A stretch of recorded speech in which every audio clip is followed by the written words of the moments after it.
bolestan čovek je nesrećan čovek. Kad osoba nije informisana, nju je lako i prevariti. Zato postoji toliko prevara, dijeta, suplemenata, detoksa, čajeva i ostalih gluposti, zato što ne postoji edukacija. Telo u stvari ne voli promene, telo mrzi promene. Naše telo da želi, mi bismo svi imali po nekih 10, 15, možda 20 kg viška, ne bismo se previše kretali, znači bukvalno kao onaj film Voli i onaj kao crtač.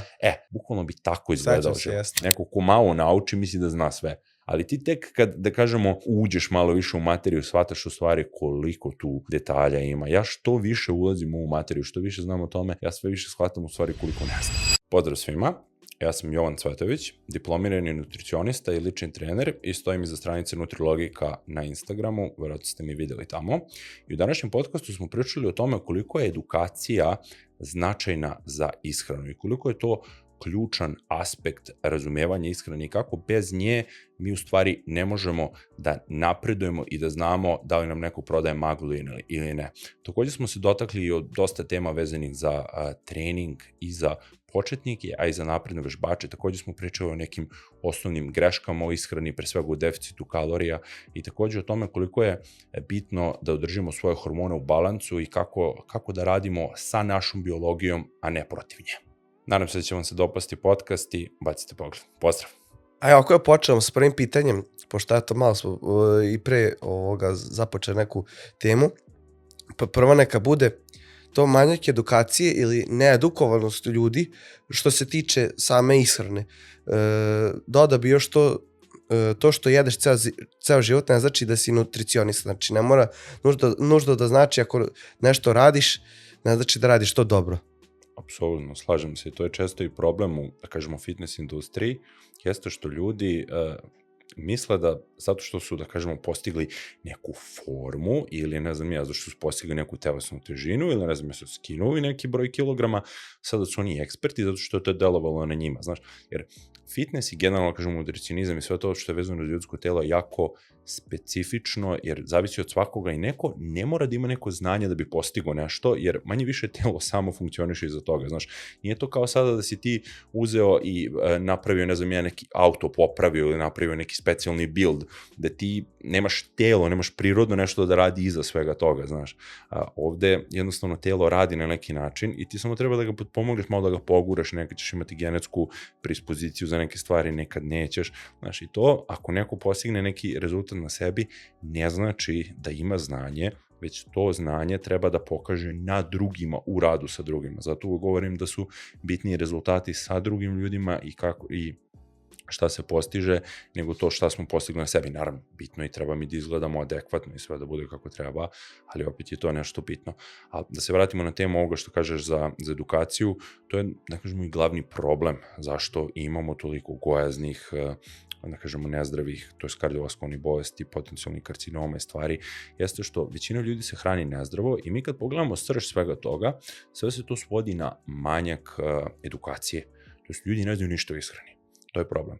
Mi nikad nismo bili edukovani da se hranimo. Mislim, kad pogledaš, išli smo vrtić, osnovna škola, srednja škola, znači to je, govorimo o barem 12, 13, 14 godina, dakle, edukacije, još ako neko išao na fakultet više i to, znači govorimo oko 15 godina i više edukacije, niti jedan predmet nije spominjao ishranu. A to je nešto što svako od nas mora da radi svaki dan, dakle mi moramo da jedemo, da bismo bili živi, da.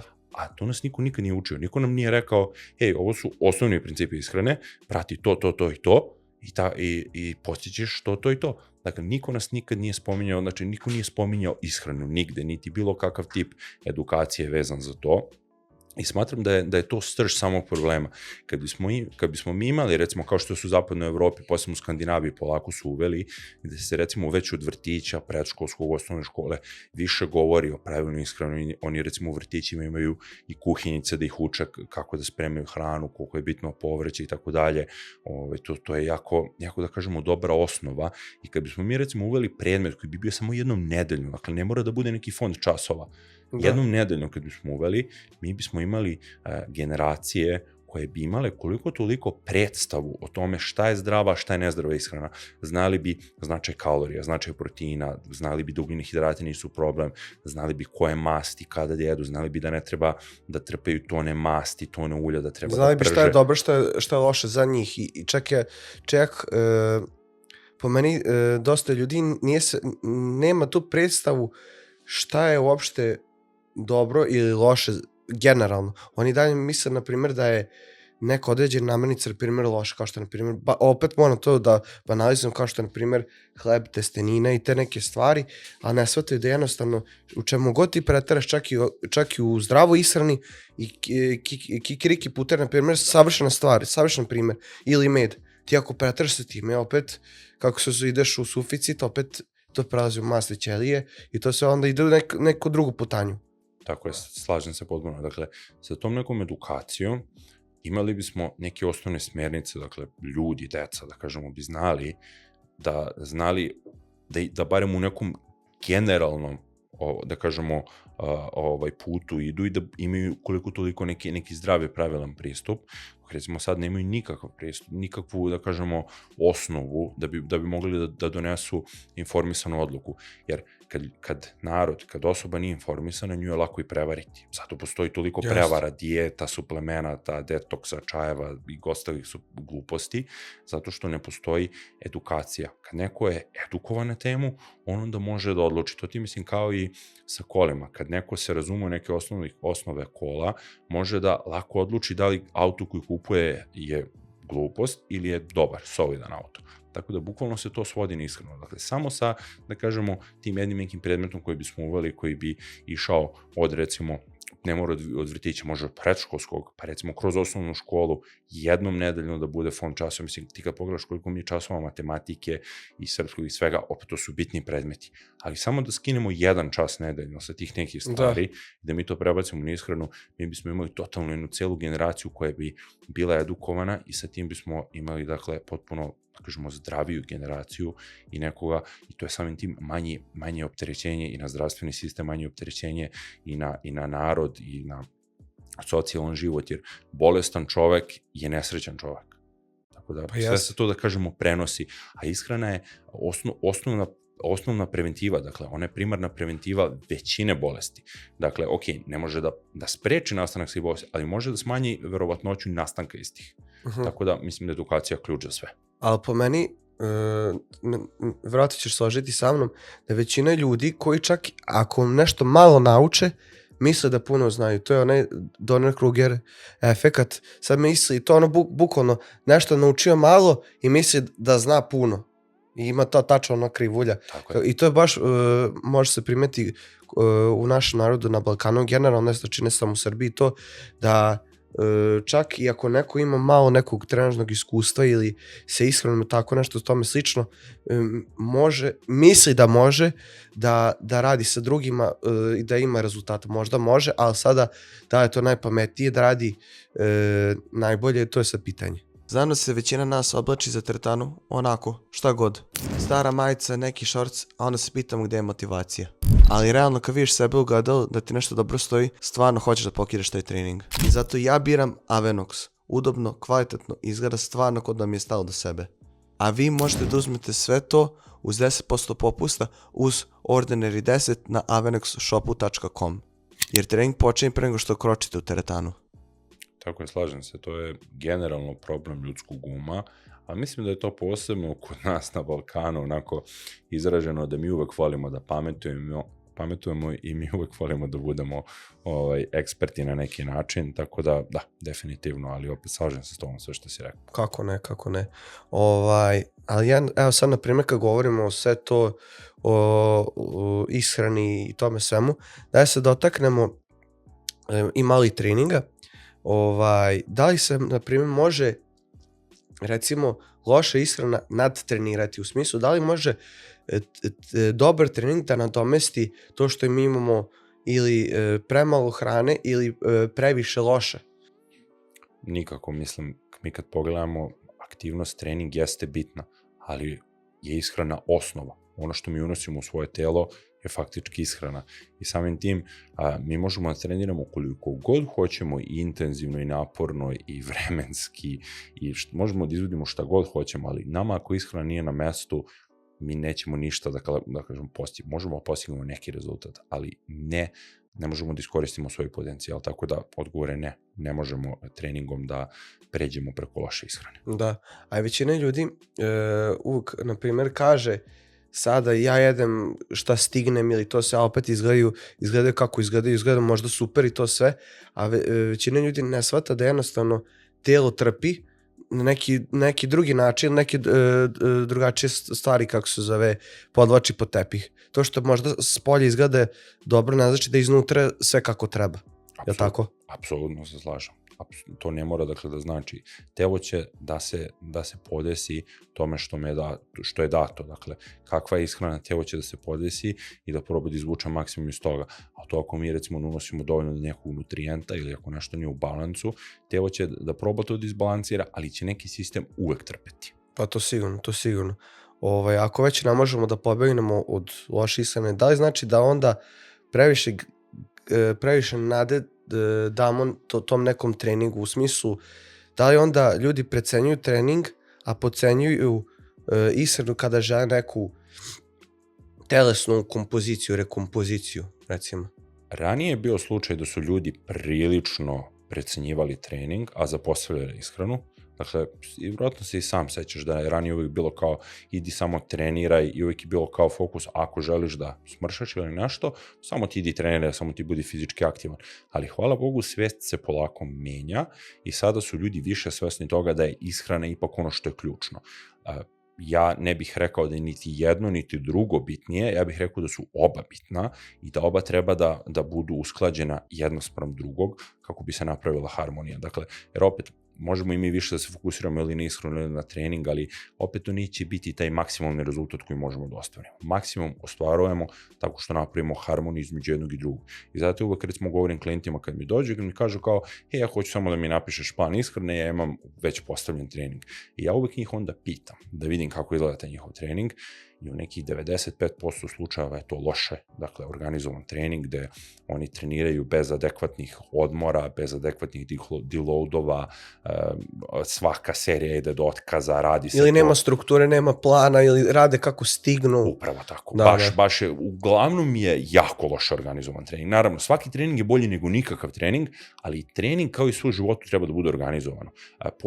Posebno ako govorimo o treningu snage u teretani koji je jako bitan da ima sistem, da ima periodizaciju, zato što bez tog sistema i periodizacije mi ćemo napredovati, napravit ćemo neke rezultate, ali tokom vremena, ako nemamo redovan odmor, to jest ako ne damo telu da se odmori, krenut će se stvaraju povrede, jer jednostavno zamor se stvara tokom vremena i akumulira, on ne odlazi tek tako. I ne samo povrede, nego generalno plato ili neka vrsta stagnacije. Ljudi misle sada, ako sada treniram neko vreme, ili sam kod nekog trenera, šta već, da ako sad ja pokupim kao fore ili neke cake, finese, da ja mogu sad da to isto implementiram i u prvom mesecu, i u drugom mesecu, i u 6. i u 12. kome god, jednostavno oni ne shvataju da jednostavno ti nubi gains na početku sve što se postigne i dostigne je na početku, a kasnije već dolazi, ko što ti rekao, deal od nedelje, pa bolje, kako se zove, periodizacija, pa da ne ideš do otkaza, pa malo drugačija ishrana i tome sve slično. Jednostavno ne shvataju da to što nauče na početku nije uvek crno-belo. Znači nije ono sad što sam naučio to na početku da je to sad treba 100% da prate ko pijan ploču. Tako je, slažem se potpuno. To jeste čest problem kod ljudi, jeste da misle da će stvari biti uvek iste, a neće biti iste. Dakle, kad govorimo specifično o tim noob gainsima, kad neko tek krene da trenira ili tek krene da vodi račun o ishrani, naravno da će rezultati da budu prisutni, radi on to pravilno ili nepravilno, zato što svaka da kažemo nova stvar koju započinjemo, šta god uzmemo, ne znam ja, sada da uzmeš da prvi put učiš da voziš kola, pa polako da kreneš da voziš, ti ćeš jako brzo napredovati, ti ne moraš toliko, ne znam ja, trudu da uložiš, ali ćeš brzo napredovati. To važi za sve, mislim, generalno i za jezike kad kreneš da učiš šta god. Napredak na početku će biti brz i bit će lakši i nakon nekog vremena taj, da kažemo, ako primenjujemo iste principe, istu količinu, da kažemo, radnih sati, truda, jednostavno neće biti dovoljan, doći ćemo do tog platoa. Isto se odnosi, dakle, i na trening. Dakle, nakon nekog vremena je potrebno više voditi računa i podešavati stvari i tako dalje. Da, a sada šta bi razdvajalo, na primjer, neko ko je na početku, znači početnika i naprednjeg vežbača, što se tiče ishrane. Da je, na primjer, početnik mora da radi rotaciju hidrata, da li mora to isto, da li napredni ne mora to da radi, da, na primjer, početnik mora da meri, odnosno trebalo bi da meri, ali da li, na primjer, on mora da toliko bude obazriv sa čak izborom namirnica i da li, na primjer, napredni ne mora. Znaš kako, najlakše mi je da objasnim to ovako. To je recimo kao da sad imamo neku trešnju i sad je ona rodila i mi sad treba to da oberemo i logično je da ćemo prvo da oberemo one grane sa zemlje, da ne moramo da se penjemo i mi kad oberemo te grane koje su nam, da kažemo, najbliže i najlakše, to nam je onako, bukvalno nismo se ni uznojili, obrali smo, ali recimo onda da bismo prošli više dalje u krošnju, tu nam trebaju, dakle, ili merdevini ili moramo da se penjemo. Aha, znači kao lati jeste, tako, jednostavno, što, da kažemo, veći rezultat, što smo napredniji u nekoj oblasti, što smo napredniji u ishrani i treningu, dakle, što su nam ciljevi, dakle, ozbiljniji, to i naš nivo, da kažemo, ulaganja i naša strategija mora da bude veća. Dakle, za početnika, kad je u pitanju treningu teretani, kad je u pitanju ishrana, ne treba ništa specijalno. Treba samo da neki najosnovnije stvari budu podešane. Za trening specifično, najmanji, da kažemo, level of effort koji bih rekao bi bilo da samo krene da trenira, samo da se pojavi tamo i da polako krene da uči rad na tehnici i da onda, da kažemo, implementuje neke možda kompleksnije vežbe i tako dalje i polako da uči. Dakle, bitno je samo da krene i da se koliko toliko fokusira da izvodi vežba pravilno. A za ishranu kod početnika smatram da bi bilo sasvim dovoljno da se za početak fokusira na neki ukupan unos kalorija i na ukupan unos proteina i da gleda da te dve stvari pogodi, a da recimo ugljene hidrate i masti i neki raspored obroka da bude tu negde. Znači, bukvalno da krenu od tih nekih malih koraka, jer opet zavisi i nivo početnika, zavisi i kakva je motivacija. Recimo, ono što sam ja primetio, makoliko osoba bi bila motivisana u početku, ne treba ići previše naglo i praviti neke velike skokove, treba krenuti polako i graditi. Dakle, baby steps upravo, korak po korak. Krene se u teretanu, postavi se, da kažemo, neki osnovni trening, fokus na formi, polako se napreduje vremenom. Ishrana takođe, postavi se neki unos kalorija i proteina i onda se u tokom vremena uči otprilike koliko koja namirnica ima, kalorija, makrosa i sve. Onda se stvari, da kažemo, polako podešavaju. Dakle, početnik ne treba uopšte se opterećuje nešto specijalno oko mikronutrijenata i to, da unese par nekih suplemenata kao što su vitamin C, magnezijum, cink i omega-3 i on je odličan. Da. A recimo kod naprednih vežbača, to je recimo već proces gde stvari postaju dosta kompleksnije. To su recimo osobe koje treniraju više od 5 godina ozbiljno, kod njih mora da postoji jasna periodizacija treninga, kad mora tačno da se zna struktura celog bloka, koji je cilj bloka treninga, mora da se podešava akumulacija volumena, ukupnog, da kažemo, apsolutnog intenziteta, pa relativnog, to je proksimitet otkazu, treba da implementacija deload nedelja je tu ključna na kraju svakog bloka, pa recimo da li će ovaj blok da bude hipertrofija, pa fokus na snazi i tako dalje, a za ishranu kod njih i tekako ima smisla da se stvari vode u gram, dakle da se tačno prate kalorije, da postoje periodi deficita, da postoje periodi održavanja, pa periodi suficita, a tu već specifični suplementi imaju, dakle, dodatke i smisla i tako dalje, sad da ne komplikujem, ali kod naprednih vežbača može i treba da bude komplikovanija priča i komplikovaniji pristup. Ali najbitnije od svega što ljudi često zaborave jeste da oni kažu, pa ne znam, ja sam sada dotakao palato. A moraju prvo da znaju da li je to palato ili je to normalan progres. Zato što sam palato nije definisan. Mi prvo moramo da definišemo šta znači plato. Plato za nekoga, recimo, znači da 7 dana se ništa ne dešava sa kilažom. A to ne mora da znači ništa, apsolutno. Za nekog plato znači da se godinu dana ništa nije promenilo. Tako da je jako bitno da neke stvari budu definisane i da se stvari prate. Zato ja toliko i klijentima i generalno govorim ljudima da moraju da prate telesnu težinu, da moraju da se prate obimi, da mora da se prati trening, da se moraju stvari da se podešavaju i da se stvari analiziraju. Dakle, zato ja sa klijentima svakih nedelju dana pravim nedeljnu, da kažemo, analizu, vidimo sve, podesimo. Da, check-in, da. Tako je, iako nešto treba da se menja, promeni se. Pa naravno, mislim, na početku tog nekog trenutnog procesa, što je jednostavnije, to bolje, jer na početku možeš da nekako i zastrašiš potencijalnog klijenta ili kog god već, time što previše daš te neke kompleksnosti. I ko što ti sam rekao, treba početi od neke baze i ono što si napredniji, ono što imaš više staža, sve više će uticati te finese koji si sam rekao. I to po meni pravi ogromnu razliku. Tako da, što se toga tiče, da, ali sad kad smo dotakli se teme naprednih vežbača, daleko, na primjer, naprednih vežbača, česti problemi pretreniranost, pothranjenost ili neoporavljenost?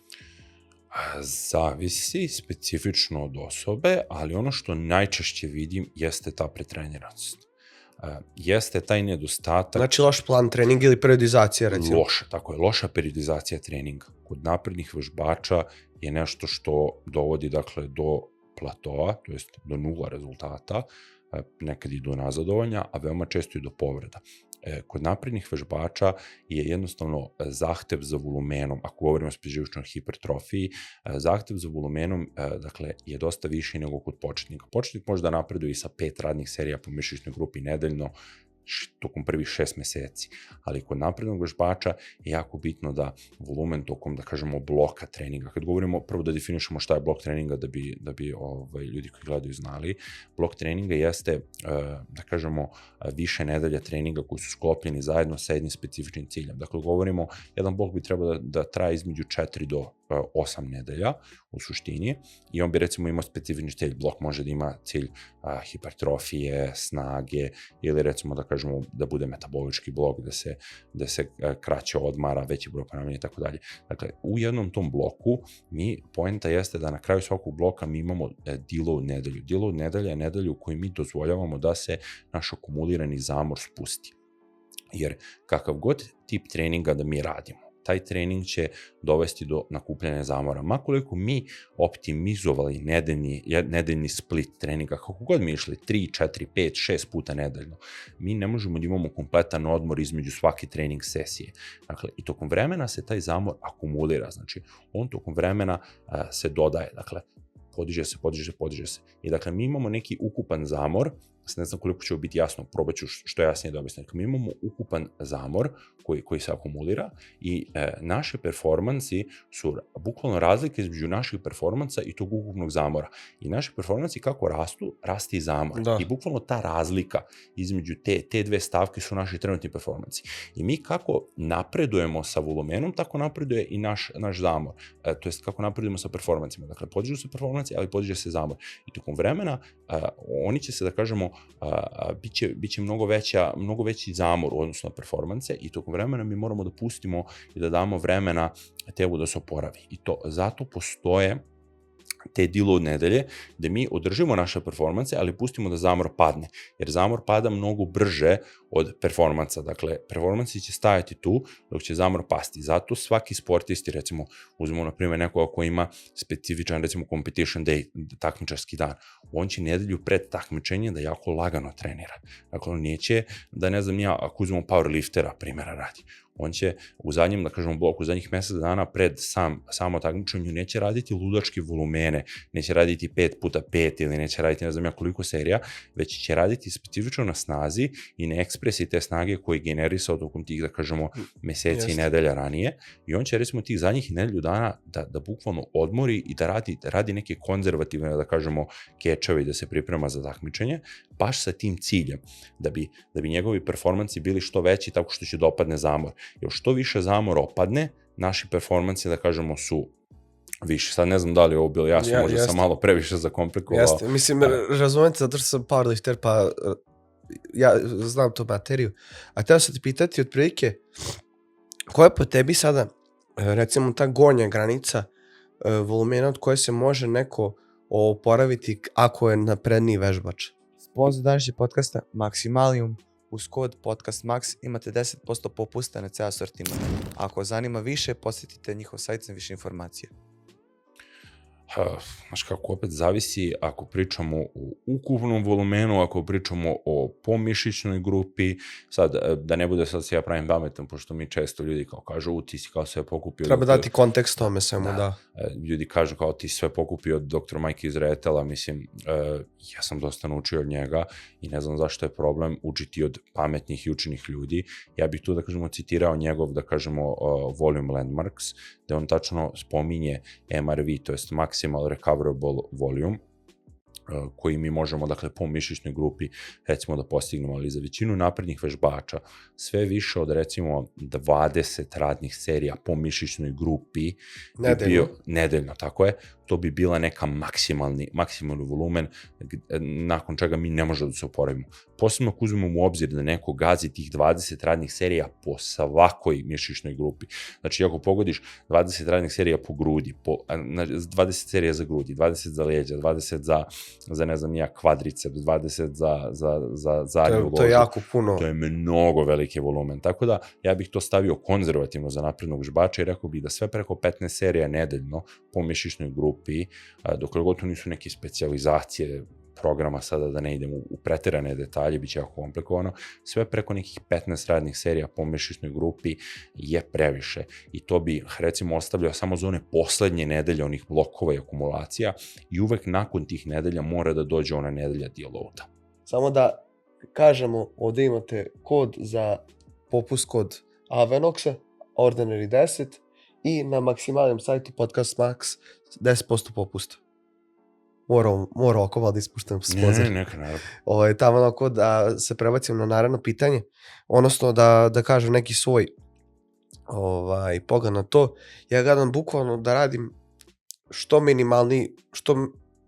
minimalni volumen nedeljno, jer se dušan mene to ispostavilo da ima više benefita nego sad da radim veći volumen. Znači, bukvalno 1 do 2 serije po vežbi, po treningu maltene i to je to. A duše ima sad te prilazne serije ili te warm-up serije, imam jednu to top seriju za te glavne vežbe i to je to, imam 4 do 5 vežbi po treningu, 3 do 4 puta nedeljno, sasvim dovoljno se ja mogu oporaviti, jer baš ja sam taj tip osobe koji voli da trenira jako i koji voli da trenira približno do otkaza ili do otkaza. Takav sam tip osobe da jednostavno mi to prija i primetio sam i na sebi da jednostavno ne mogu se oporavim od velikih kilaža. To što dugo stojim u danu, što sam aktivan toku dana i jednostavno kostu benefits nije toliko sad kako se zove velik da ja mogu sad da priuštim sebi puno volumena u toku nedelje. Da. A to u mom slučaju, sad, u tom mom kontekstu. Tako je. A za nekog drugog bi možda malo više pasalo, malo više volumena. Ne kažem sad tih 20 serija, a možda eventualno 10, 12, opet sve to zavisi. Apsolutno, to mnogo zavisi. Jako bitna stvar da napomenem jeste kontekst osoba o kojih pričamo. Dakle, govorimo o tome, prvo, koji je cilj toj osobi? Da li je cilj snaga, da li je cilj hipertrofija, da li je cilj izdržljivost, dakle, to jako igra ulogu. Da li je cilj sport, koliko dugo ta osoba trenira. Onda uzmemo u obzir individualno, da kažemo, proporcije, koliko mišićne mase ima, kakva je, da kažemo, antropometrija, apsolutno, volumen i sve živo se menja, zavisno, samo dužina butine, samo dužina femure, menja nečiji volumen na čučnju, recimo, do 50%. Neko sa dužom femurom će imati ogromne probleme, neko ko je više, recimo kao ja, preko 1,90 m, ja ne mogu neki ludački volumen na čučnju da radim, nikad nisam mogao, zato što je moj pokret toliko dugačak, da kažemo, dok se spustim, dok odem gore, to je bukvalno metar i nešto pokreta, tako da su stvari jako individualne. I zato ja mrzim da dajem i za trening i za ishranu neke generalne savete, zato što ti bukvalno možda imaš osobu da primjeniš isti sistem treninga. Jedna osoba će da napreduje i da napravi najbolje rezultate u svom životu, druga osoba će da se povredi. Znači, uništit će se za ceo život. Tako da je zato je ključ da sve to bude podešeno. I zato ja pričam ljudima da se ne prave previše pametni oko svog treninga, oko svoje ishrane, ako imaju neki uzbiljniji cilj. Ako neko hoće samo čisto ovako trenira, ok, super, treba, znači slobodno treniraj, možeš da podižeš za sebe. Ali ako imaš neke uzbiljnije ciljeve, uvijek je bitno da imaš nekoga ko će da te edukuje ili da se sam edukuješ, ali stvari moraju da budu postavljene pravilno, zato što mnogo napretka i potencijalno negativnih posledica može da nastane ako stvari nisu adaptirane, dakle, na pravilan način za tebe. Recimo, odgovara taj niži volumen i opet ti treniraš više za powerlifting i za tebe i niži volumen odgovara zato što ti treniraš sa velikim intenzitetom. Dakle, što je intenzitet? Bilo apsolutni, da kažemo, maksimalna kilaža s kojom radiš, to je procenat van rema, ili, da kažemo, proksimitet otkazu, to je broj ponavljanja, ako ideš do otkaza ili ako si jedno ponavljanje pre otkaza ili 2, dakle, što je veći, da kažemo, intenzitet, to je volumen manji. Jer ti ne možeš da se oporaviš od ne znam ni ja, ti da radiš 4 serije svako ti ideš do otkaza, ti nisi ni za šta. Ali ti da radiš 4 serije i da budeš na 2 do otkaza, ti kako možeš da izguraš te 4 serije, znaš. Tako da, i opet, zavisi od vežbe koju radiš, zavisi od mišićne grupe koju radiš. Ti biceps i ramena možeš da radiš 10 serija po treningu da ne osetiš. Lis možeš da uradiš 10 serija da ne osetiš, ali probaj da uradiš zadnju ložu 10 serija. A meni najjače kad napišu 4 serije, 4 puta 10 čučnja, 4 puta 10 bugarskih svaka noga i to svaka do otkaza. Pa ja ne bi mogu uopšte ni to, meni to misao ni pojem. Znači, to bukvalno taj trening da radiš jednom nedeljno i da se 10 dana nakon toga oporavljaš, opet ne bi mogao da se oporaviš adekvatno. To su sulude stvari. To recimo može da izvede neku ko je lupa 1,60 m, ima 50 kg i kome je pokret na čučnju 35 cm, znaš. Tu da pokret ovako, bukvalno, istina. Da, ili, znaš, ali pazi, ti opet moraš da uzmeš u obzir jednu stvar. Većina ljudi trenira pogrešno, mislim, ti koji se prave pametni, i onda on poredi njegov quarter squat sa nečim dubokim, punim čučnjem sa pauzom, što je suludo, znaš, mislim, porediš babe i žabe, ista vežba, mislim, tehnički ista vežba, ali u stvari je totalno druga vežba, znaš, mnogo sitnih tu detačića ima i, znaš, zato to uglavnom opet dolazimo do onog, kako se zove Dunning-Kruger, kako se zove sindroma, da neko ko malo nauči misli da zna sve. Ali ti tek kad, da kažemo, uđeš malo više u materiju, shvataš u stvari koliko tu detalja ima. Ja što više ulazim u materiju, što više znam o tome, ja sve više shvatam u stvari koliko ne znam. Pa svako to iskusi u nekoj sferi, nekoj oblasti ovog fitness putovanja ili kako god već nazvao. A to isto bi se ja složio.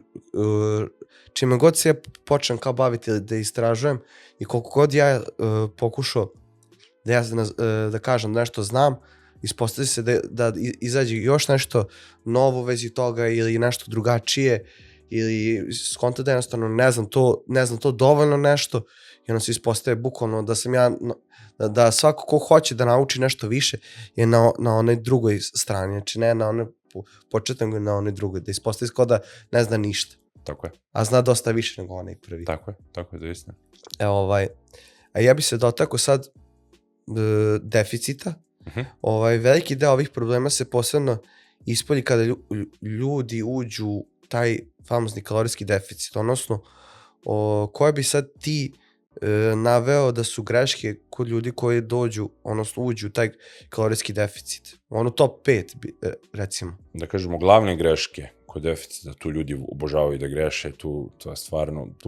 Misle da zapravo nisu. Tako je. Tu možemo ceo podcast snimamo samo bukvalno za deficit kalorija i za stvari gde ljudi greše. Dakle, prva greška koju bih rekao da ljudi prave u deficitu jeste da previše agresivno ulaze u deficit. Iz razloga što, ajde kažemo, bilo da oni tu svesno ulaze u deficit ili da hoće da prate, ne znam ja sad, neku dijetu, pod imenovanu dijetu, lupam keto, autofagija, hrono i te ostale gluposti, bilo koje ime dijete, uvijek je tu preveliki deficit, prevelika agresivnost. Dakle, bitno je da telo bude u deficitu, ali ne da bude u deficitu kalorija da neko pravi 1000 ili 800 kalorija deficit, da kažemo na dnevnom nivou, što su dakle neke sulude brojke. to su da kažemo kalorijski deficiti koji mogu da drže isključivo napredni vežbači koji znaju šta rade ili profesionalni bodybuilderi ili ljudi. Pa čak ni oni, to je opet preagresivno. Tako je, i za njih je to agresivno, ali ima smisla ako se radi jako kratak vremenski period i ako neko stvarno zna šta radi. Ali za 99,9% populacije ne treba da se radi. Dakle, prvi problem jeste previše agresivan deficit. Dakle, nema potrebe da se idi 1000 kalorija i da se isključuje 2 obroka dnevno i da se prave, ne znam da se totalno izbacuju ugljeni hidrati. Poenta je samo da se telo stavi u 300 do 500 najviše kalorija deficit. Dnevno. Tako je, dnevno. I da se to samo prati tokom vremena. Dakle, to će se akumulirati vremenom. Dakle, to je prva greška, je preveliki deficit. Druga greška koja je vezana za ovu prvu jeste nerealno očekivanja.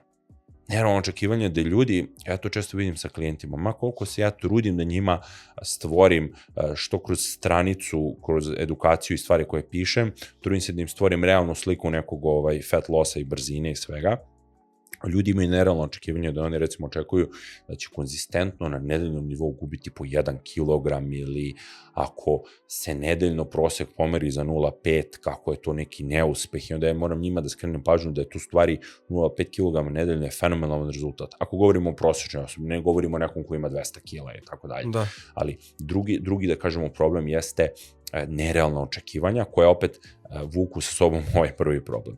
Treće, da kažemo, problem jeste loš izbor namirnica, gde ljudi često biraju neke namirnice za koje tehnički jesu zdrave, ali preteruju sa njima. Naprimer, koliko puta mi se desilo da mi ljudi kažu kada dođu, dakle, pošto ja njima pre saradnje pošaljem jedan upitnik, da oni meni napišu svoju istoriju, da kažemo, dijeta, ishrane i svega, da često se desi da me navedu da su oni odlažbu u neki deficite kalorije i dijete pokušavali, gde su oni jeli, da kažemo, veću količinu jezgrastog, recimo, voća, da oni misle da je badem sada lešnik, kikiriki, da su to kao zdrave namirnice, da to sad može da sjede u nekoj neograničenoj količini i oni nisu bili svesni da su oni lagano na dnevnom nivou nosili 500 i više kalorija samo iz, da kažemo, kikirikija koji bi jeli ovako usputno dok rade ili ne znam ja gricnuli ponekada i pojeli bi recimo celu činiju kikirikija i onda bi se bunili. Jedno mi se desilo, jedna klijentkinja nije toliko baš pratila rigorozno plan ishrane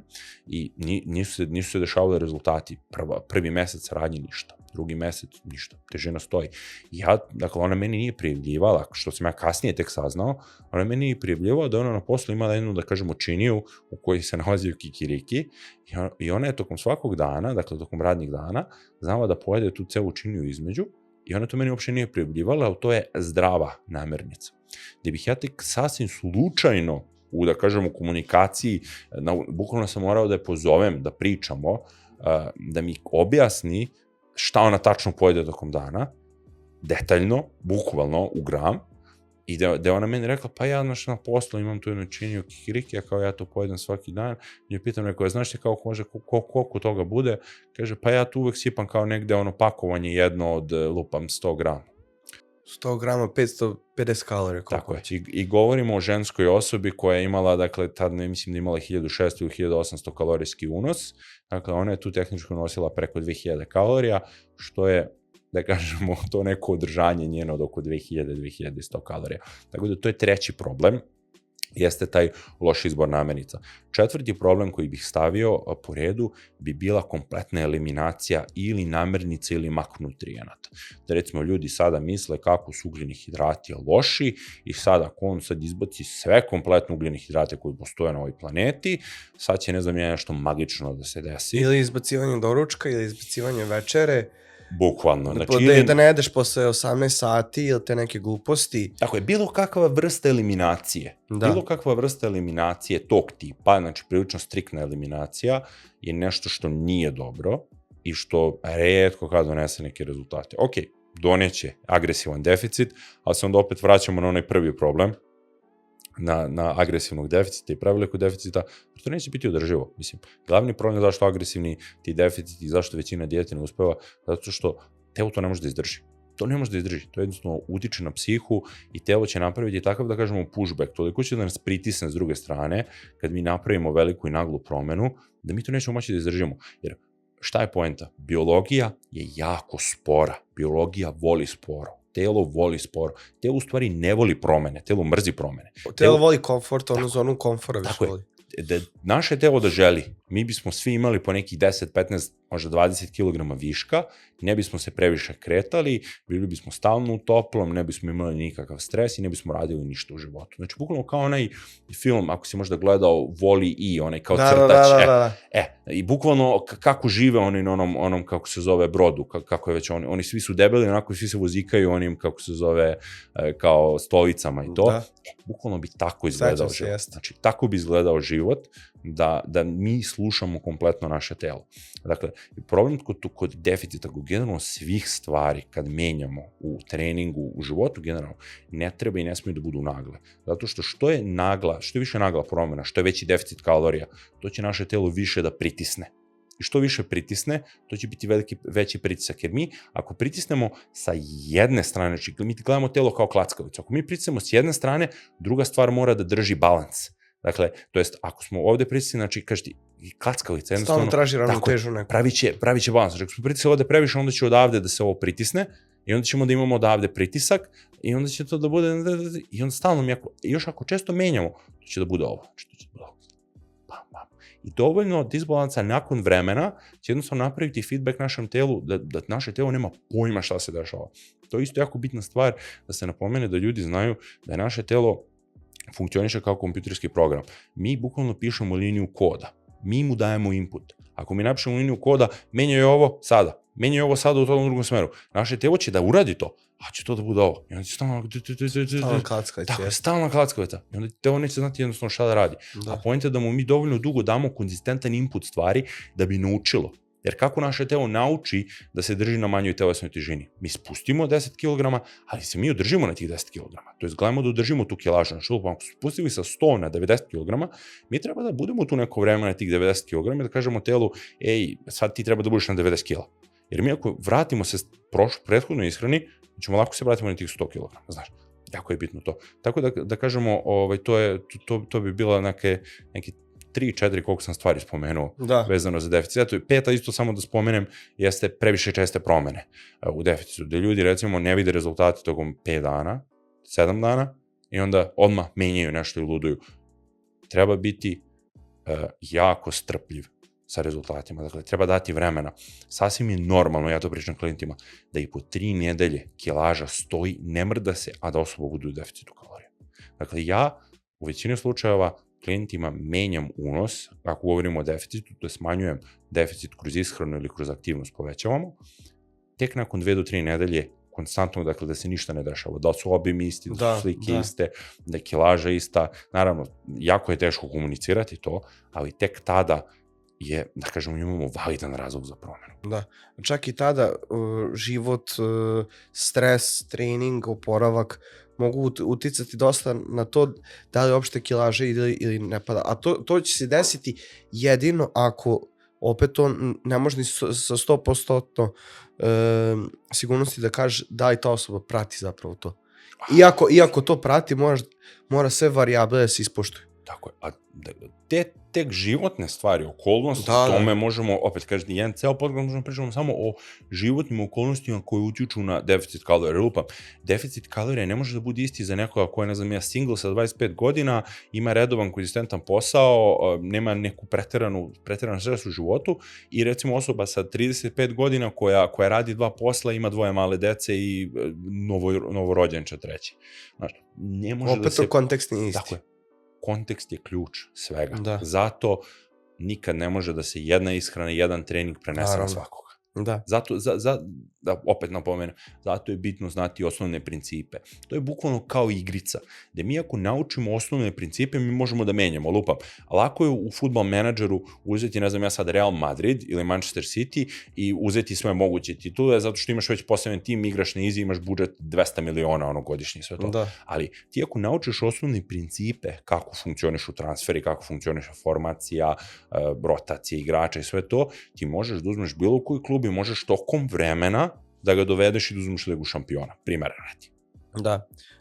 A ljudi ne shvataju jednostavno da ako ti uđeš preagresivno bilo koju dijetu, deficit, šta god, da jednostavno ne samo da će psiha ispatiti, nego i hormoni, to jednostavno ljudi ne shvataju, da jednostavno da nije udrživo da imaš preagresivni deficit i izbalansirane hormone. Jednostavno, te dve stvari ne idu zajedno.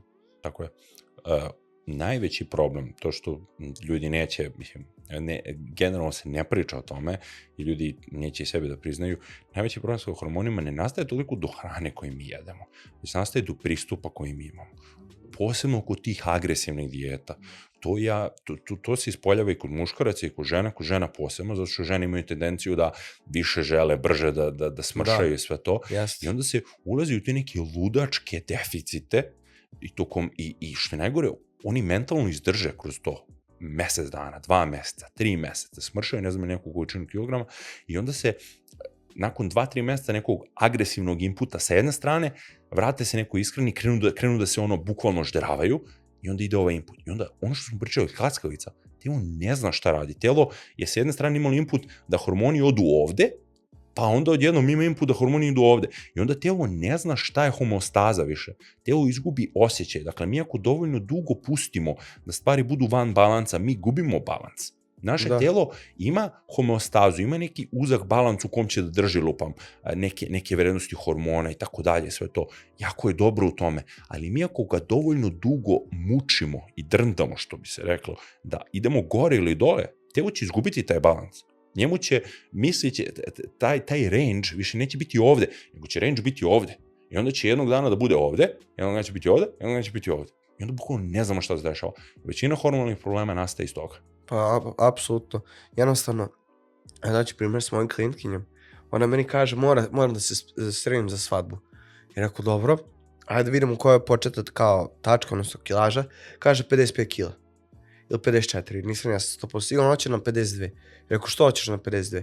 Kaže, pa ja mislim da izgledam bolje sa manje kila. I rekao, dobro. I ona meni pita, a što ovoliko kao kalorije? I rekao, ne razumijem pitanje. I ona kaže, pa što ja moram sad na 1700 kalorija? Kaže, meni piše na internetu, ja sam izračunala, ja trebam da unosim 1300, 1400. I rekao, dobro, a da li ti shvataš da jednostavno, da ako tvoja početna tačka, odnosno sa tvojom dijetom bude na 1300 i u, recimo, 10. nedelji, trebaš da spustiš još više, odakle da crpiš to? Jednostavno ne ide to tako, bolje da bude više, odnosno veća početna tačka, da bi vremenom mogla dođeš do te brojke koje ti je napisano na internetu, jer kroz vreme ga se kalorije obaraju, a ne od instant ili odmah na početku. Neće niko da čeka. Da čeka, vidi, mi smo naučeni, imaš telefon, želiš da saznaš kad je, ne znam i ja, neki film u bioskopima. Par klikova, pam. Saznao si, par klikova, kupio si karte. I sad, taj mentalitet instant kulture, svega da je instant, se prenosi na telo. Ljudi sad misle da, zato što smo mi svojim psihom, da kažemo, stvorili sistem funkcionisanja našeg društva, kulture, da se stvari dešavaju brzo, sad i telo mora da funkcioniše brzo. Ljudi ne kapiraju da je biologija mnogo sporo, da je evolucija biologije mnogo spora. Naše telo, zadnji update je imalo, ozbiljni update je možda imalo pre 5000 godina, pre 10.000 godina. To jako sporo funkcioniše. Mi smo pre 10.000 godina živjeli u pećinama i bilo je ledeno doba. Dakle, telo ne funkcioniše tako i ljudi konstantno prenose tu instant kulturu na to i očekuju da će rezultati biti instant i zato se dešavaju ti problemi. Također mi je bitno napomenu ovo što si rekao za online kalkulatore. Ljudi jako mešaju rezultate koje dobijaju na tim kalkulatorima, da se desi da oni uzimaju vrednosti koje im daju za bazalni metabolizam. Ljudi odu na online kalkulator koji im izračuna bazalni metabolizam i sada nekoj prosječnoj ženskoj osobi on izračuna na 1000 kalorija bazalni metabolizam, 1200, ta osoba misli da mora da unosi 1200 kalorija da bi održao telesnu težinu i onda oni misle da moraju tih 300 kalorija deficita da apliciraju na tih 1200 kalorija. Znači, i onda oni odlaze na 1000 kalorija dijete i na ostala neka ludila. Mislim, mnogo je ozbiljan problem. Često mi se dešavalo da čujem, da dobijem pitanje na Instagramu gde me ljudi pitaju zašto nije previše malo kalorija. jeste previše malo kalorija. I zato sam stvorio kalkulator koji se nalazi kod mene na sajtu, sad ovo je, da kažemo, shameless plugin. Ako može slobodno se stavi link gde sam ja bukvalno uzeo sve ove faktore, aktivnost, telesna težina i tako dalje, cilj i sve to. Termički efekt hrane i to sve niti to. Tako je. Znači, bukvalno napravio sam, ja bih lično rekao sad, jedan od najboljih, da kažemo, kalkulator generalno ja na internetu koji sam pronašao, da sam adaptirao i brzinu progresa, da sve stvari mogu da se biraju, baš iz tog razloga, zato što je katastrofa šta se nalazi na onim silnim online kalkulatorima i glupostima. Da, a to, ko što ti kažeš, bukvalno gledaj samo bazalni metabolizam, i to je opet problem što smo rekli na početku, needukovanost ljudi, odnosno manjak edukacije, ti jednostavno ne shvataju da ima i tu termički efekt hrane. Fizička aktivnost, kako se zove, aktivnost mimo teretana, odnosno non-exercise thermogenesis activity, odnosno kao mimo teretana i svega toga, znaš, i sve to kad se sabere, dobija se totalni unos kao kalorij. Sve ovo što mi pričamo, se svodi na ono što sam ti rekao, manjak edukacije. Ti kad bi imao, razumiješ, tu ti je pričam kao sada da ti dođeš nekome ko je završio osnovnu i srednju školu i ti njemu kažeš 5 plus 5 nije 10. I on će sada kaže, stani, kako nije 10? Ja sam učio celog života, znam da je 5 plus 5 10, ja to znam, ja mogu da garantujem svojim životom da je 5 plus 5 10. Znaš, to je značaj, to je ključ edukacije. Dok ti recimo osobi koja ne zna matematiku, koja nije nikad išla u školu, prelupan 200 godina, dođeš kažeš 5 plus 5 je 12, on će kaže, aha, ti si edukovan, ti znaš, super, 12. Znaš, isto tako se prenosi neispravno. Znaš, ti ako izgledaš, ako obučeš neki mantilčić ovo ono i kažeš sebi, ja sam ekspert za ne znam, za insulinsku rezistenciju ili nešto. Ljudiš njima kažeš, vi ste sagrešili, ne treba vi da doručkujete, ovsene će da vas tove, to su za svinje, neki takvu glupost da odvališ, oni će stane i kažu, ti si edukovan, ti znaš. Suština je to, edukacija, ključ svega. Pa manje više jeste. Ja bi se sada dotakao da jednostavno pored teretane imamo i život, mimo svega toga imamo i društveni život na kraju krajeva. Sve ovo zvuči super i to, ali ima i tu život svega toga. Rođendani, izlasci, stres, faktori i to sve. Kako da sad mi uskladimo taj socijalni aspekt, socijalni život i ozbiljne ciljeve bez da mi budemo podložni tom pucanju? Znaš kako, prva stavka tu je mi prvo moramo da definišemo šta je ozbiljan cilj. To je ključna stvar, mi moramo da imamo kontekst. Dakle, ozbiljan cilj je subjektivna stvar. Dakle, nekom je ozbiljan cilj da izgubi samo 10 kg, da recimo sa 120 dođe na 110 kg, a nekom je ozbiljan cilj da, ne znam, izađe na binu, na takmičenje, se bavi bodybuildingom ili da se bavi powerliftingom, da izađe na takmičenje. Dakle, mi prvo moramo da definišemo šta je ozbiljan cilj. Ja bih rekao ovako da, što je neki cilj ekstremniji, to jest veći, što neko više cilja ka nekom većem cilju, ekstremu, onako, ka nekom većem ekstremu, što je više teži cilj, to će socijalni život jednostavno morati da trpi. Gledaj, ako ti želiš da se baviš profesionalnom bodybuildingom i juriš da budeš IFBB pro, tvoj socijalni život faktički neće postojati. To jest može da postoji, a ćeš ti na, ne znam, nekom dečijem rođendanu poneti sa sobom meso i pirinač i salatu i ješćeš. I ješćeš to. I treba tako da bude, zato što je tvoj cilj takav. Ali ako je neko, ne znam, kako se zove, mama 3 dece i želi da skine 5 kg nekih, apsolutno je normalno da će na nekom dečijem rođendanu, da ne znam, pojede parče torti ili da pojede tamo šta je i kako će to da reši, tako što će samo jednostavno da taj jedan ceo obrok podesi. Ako je recimo pojela, ako ima 3 obroka dnevno, poješće prva 2 obroka i taj treći će samo da zameri sa tom tortom i sa tim obrokom tada. Dakle, jedno i drugo može da se uklopi, a zavisi od cilja kako. Primjera radi, recimo praktičan primjer za većinu ljudi, s obzirom da 99% ljudi je, da kažemo, prosječno po pitanju, da kažemo, tih nekih ciljeva, ne zahteva svako da se nosi hrana na dečiji rođendan. Jednostavno, kontrola kalorija. Ako recimo znamo da ćemo da izađemo uveč, ako imamo neko slavlje, ne znam, poenta je samo da taj dan malo manje jedemo. Smanjimo, organizujemo sebi da u svakom obroku imamo neki izvor ugljenih hidrata, da imamo neki izvor proteina, sa nekom, da kažemo, manjom količinom ugljenih hidrata, salata, povrće, malo nešto masti, i recimo da nam to budu 2 obroka, primjer radi lupam, i 3. obrok će nam bude taj obrok na Slaviju, da ćemo mi da pojedemo, ne znam, i hleb, i poješćemo možda malo masnije meso, i poješćemo možda dezert. Na taj način, samo je poenta lokacija kalorija. Za većinu ljudi je poenta lokacija kalorija. Ili recimo, ako nam se neplanski desi da smo izašli i da smo, ne znam, pojeli veću količinu kalorija, samo sledeći dan podesimo. Sledeći dan stavimo da unesemo manje kalorija. Dakle, ne moramo ni da pratimo kalorije da bismo to radili, već samo napravimo promenu u količini obroka. Recimo, ako bismo inače jeli doručak, ne znam, 5 jaja i 50 grama hleba i 150 grama salate, mi samo izbacimo ovih 50 grama hleba sledeći dan. Ako za ručak smo inače jeli, ne znam, 200 grama mesa, 100 grama pirinča i 200 grama salate, samo izbacimo tih 100 grama pirinča za taj sledeći dan. I samo napravimo to, tu da kažemo, podešavanje unosa kalorija. Dakle, tu ne zahteva, ne znam, nije neka sada računanja da smo mi sad NASA naučnici ili nešto, bukvalno samo najobičnija kontrola unosa kalorija. Ako smo taj dan više jeli, sledeći dan jedemo manje. Ništa komplikovano. Pa da. Mislim, to je opet malo ljudi uzimaju iz jednog ekstrema u drugi. U smislu da sada, ako se neko, ko što ti rekao, takmiči u nekom sportu, da previše plasiraju običnim ljudima, rekreativcima, taj mentalitet. Tako je. Ja sam primetio, dakle, generalno, ko ljudi je problem ili jedan ekstrem ili drugi ekstrem. Ili će neko da ti na komentar nečega što kažeš, dođe i kaže, ej, previše ti, da budem kulturan sa rečima, previše si ti praviš pametan ovde i prodaješ, ne znam ja, neku priču, ili će to da bude, ili će ti dođe neko i da ti kaže, jao, ti ovo vučeš, radiš nepravilno, zašto unosiš piletinu kada je junetina ima malo više gvožđa i nekog, da kažemo, tu bit ćeš agresivni, tako nekog, hoće ti kažem, ljudi vole da budu u nekom od ta dva ekstrema ili ovo što si naveo od profesionalnih sportista, oni će sada da uzmu i da vide, ako se ne znam ja, Novak Đoković, najbolji teniser svih vremena, hrani ovako, sad ja moram da se hranim tako. Ne. Apsolutno ne moraš da se hraniš tako. Ljudi obožavaju ekstreme.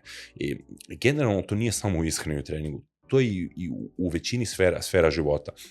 I kad je novac u pitanju, ljudi obožavaju ekstreme, uvijek je to biti najbogatiji, imati najviše, i kad je politika u pitanju, uvijek ili si desno, ili si levo, nema sredine, ili si totalno ekstrem nacionalista, ili si ne znam ja šta. Tako da, nažalost, ljudi obožavaju ekstreme i te neke polarnosti, a zaboravljaju da postoji sredine i da postoje nijanse. Pa mislim, samo treba postojati balans, ali po meni je najteže, mislim, sad govorim svog iskustva, najteže pronaći balans kad si needukovan ili kad si na početku. Opet, ako hoćeš neki rezultat, treba bi malo više, ne kažem 100%, da budeš malo više ka tom, ne kažem 100% ekstremnoj strani, ali malo više da težiš ka tom. Tek kad postigneš to, možeš da se vratiš približno sredini, odnosno u nekom balansu, ili da težiš ka ovom drugom. Tako je. Se opet sve zavisi u kom si stadijumu, u kom kontekstu, od toga svega zavisi. Kontekst je ključ svega, razumeš? Da. Moramo, ja da bih tebi i rekao specifične stvari, a moram da znam ceo kontekst iza svega toga, znaš, da pričam o tebi, da pričam o Iliji, da pričam o sebi, da pričam o nekome ko nikad nije ušao u teretanu, da pričamo o Novaku Đokoviću, znaš, zavisi od specifične osobe. Naravno, upravo. A sad kad se dijeta završi, mnogi tad prave najveću grešku u smislu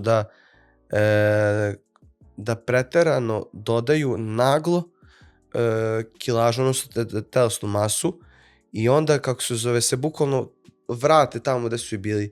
I jednostavno, zbog toga im zdravlje pati na neki način. U smislu, kad završe neku dijetu, previše se tove hranom, jer su oči gladne, želja za slatkišima i slanom hranom postaje sve veća i insulinsko osetljivost je mnogo veća nego pre, i onda ti je bukvalno si ti podložan, odnosno rizik za neke bolesti ti se čak tad i poveća.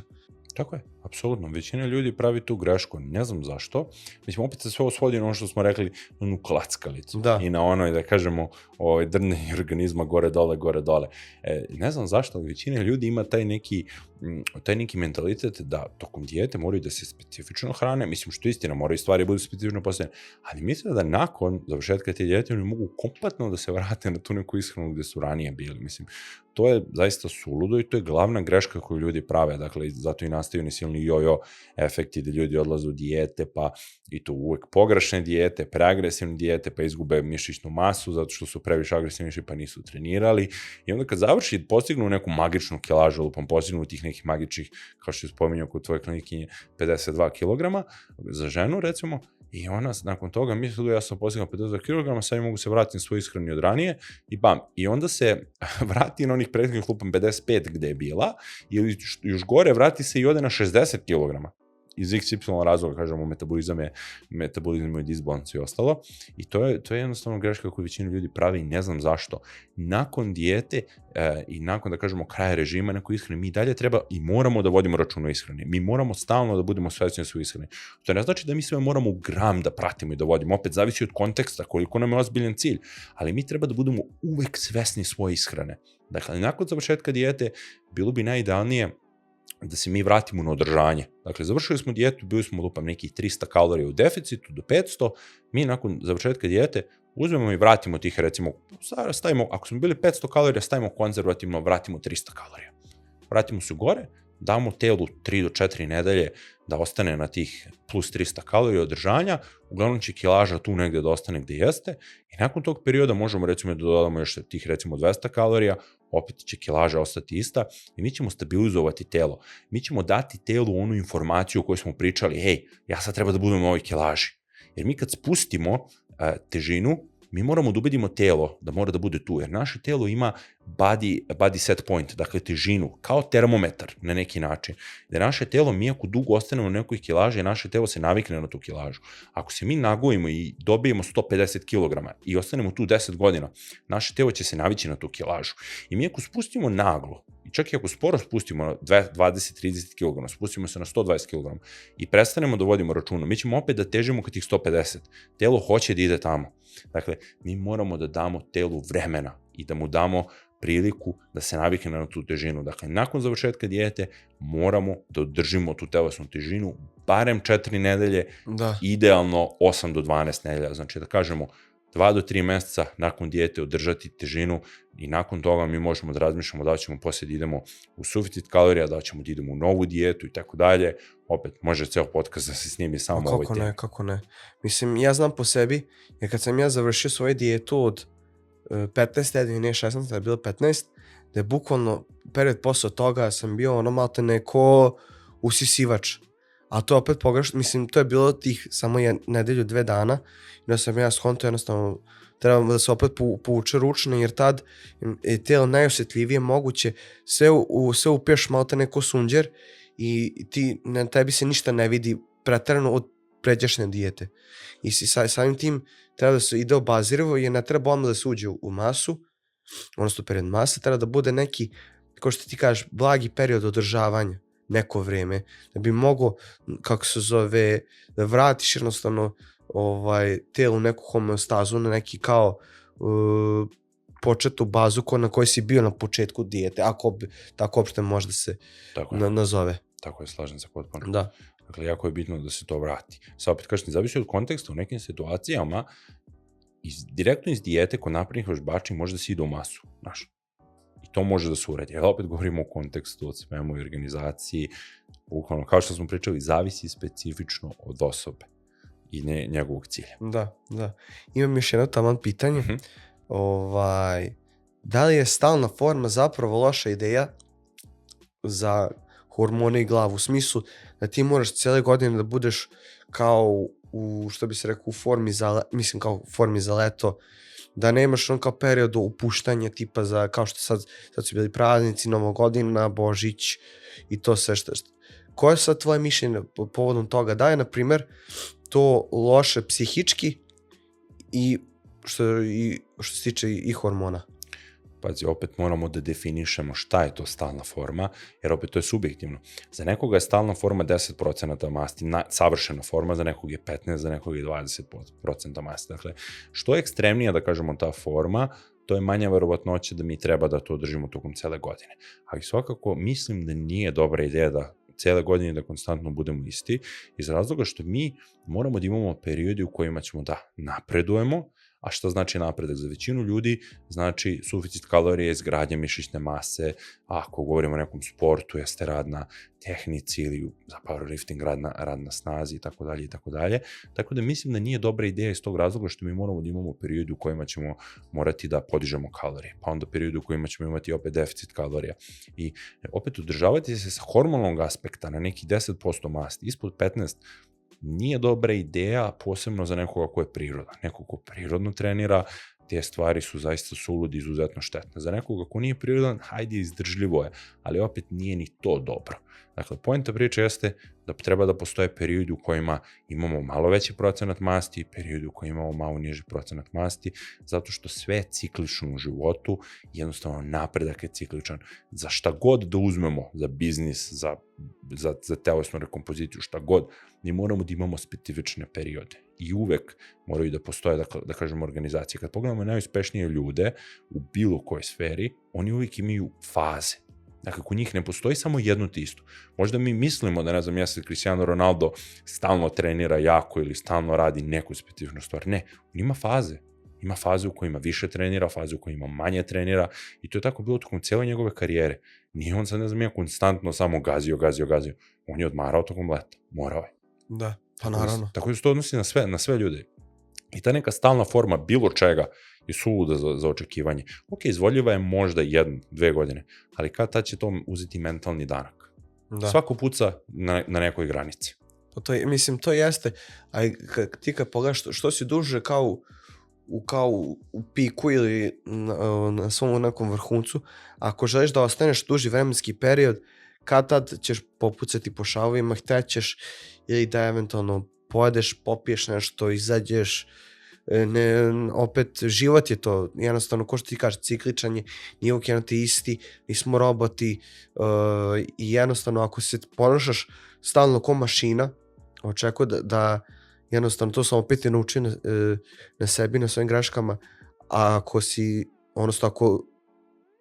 hoćeš da budeš mašina, jednostavno nije to održivo dugoročno. Apsolutno, mislim, pogledaj ti samo na tvom primjeru, na recimo powerliftingu, neko se bavi powerliftingom, ti ne možeš stalno da očekuješ da si u piku, ti ne možeš da očekuješ da ti stalno možeš da postigneš svoj maksimalni pa one rep max. Pa desi se neka povreda, da nećeš da održiš trening ili jednostavno... A ti opet, ajde da kažemo, i ti da održiš svoj maksimum tokom nekog vremena. To jednostavno, ti u tom vremenu nećeš napredovati. Ti ćeš stalno biti na tom maksimumu, ako me razumeš. Ti nećeš imati periode u kojima će raditi na snazi, raditi na mišićnoj masi i ti ćeš, recimo, lupam, biti zakucan na 150 kila, primer, na 150 kila jedan put na benču tokom ne znam koliko godine. A ti si u tom periodu mogu da dođeš, recimo, na 180, primjera. Da, jeste. Tako da, apsolutno se slažem s time. A i s ovim bi zatvorio današnji podcast. Ne znam kako se tebi činio, Jovana, ali ovo meni baš bila lepa priča. Ne znam koliko ste tačno pričali, mislim da smo preko sat sigurno. Jesmo, preko sat sigurno. Meni se dopada mnogo, možda sam malo u početku bio neprecizan sa rečima, ali mislim da je ispalo dobro. Mislim da to niko nije ni primetio, iskreno ti kažem. Opet, kao što smo pominjali, kontekst je najbitniji od svega. Šta god to bilo, da li u vezi ishrane, da li u vezi treninga, da li kod početnika, da li kod naprednijeg vežbača, tako da nadam se da će gledalci ovog podcasta izvući nešto pametno iz svega ovoga, kao što sam ja izvukao, tako da hvala ti što što si bio. Nema čemu, hvala tebi na pozivu. Tako nadam se da ćemo te ugostiti u još jednom podcastu, ako Bog da, naravno. Tako da ako se vama sviđa današnji podcast, možete nas zapratiti na TikToku, Instagramu, predložite nove goste, subscribe-te se na naš YouTube kanal, do sljedećeg podcasta, vidimo se.